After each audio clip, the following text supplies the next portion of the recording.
जापानी, चीनी, अमेरिकी और पाकिस्तानी पढ़ने के मुताबिक क्या कहते हैं? तो पहले जापानी ने कहा, पढ़े बगैर आप अच्छाई को नहीं जान सकते। चीनी ने कहा, पढ़े बगैर तरक्की नामुमकिन है।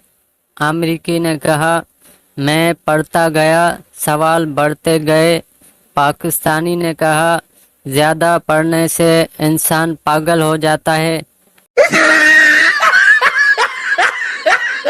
लड़का लड़की से, मुझसे शादी कर लो। लड़की, क्यों? लड़का, मेरे अब्बा गांव के सबसे बड़े आदमी हैं। लड़की, मंजूर है। शादी हो गई। बाद में पता चला लड़के के अब्बा 105 साल के हैं। माँ अपने बेटे से, उठो बेटा, स्कूल के लिए तैयार हो जाओ। बेटे ने बोला, मैं स्कूल नहीं जाऊंगा। माँ, स्कूल नहीं जाओगे तो फिर क्या करोगे? बेटा, मैं अपना काम शुरू करूंगा।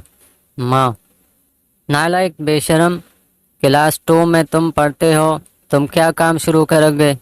बेटे ने बोला, क्लास 1 के बच्चों को ट्यूशन पढ़ाऊंगा। सिंगल रहने का फायदा, न रोना न धोना, न सोना न मोना, न आधा न पौना, बस खाना और सोना। एक शख्स अपने बेटे को पीर के पास ले गया और उससे कहा, मेरा बेटा चोर है, चोरी से छुटकारा पाने के लिए एक तावीज़ चाहिए। पीर ने तावीज़ दे दिया, इंशाल्लाह अब कोई चोरी नहीं करेगा। बाप और बेटा घर वापस जा रहे थे। बेटा बहुत आहिस्ता चल रहा था।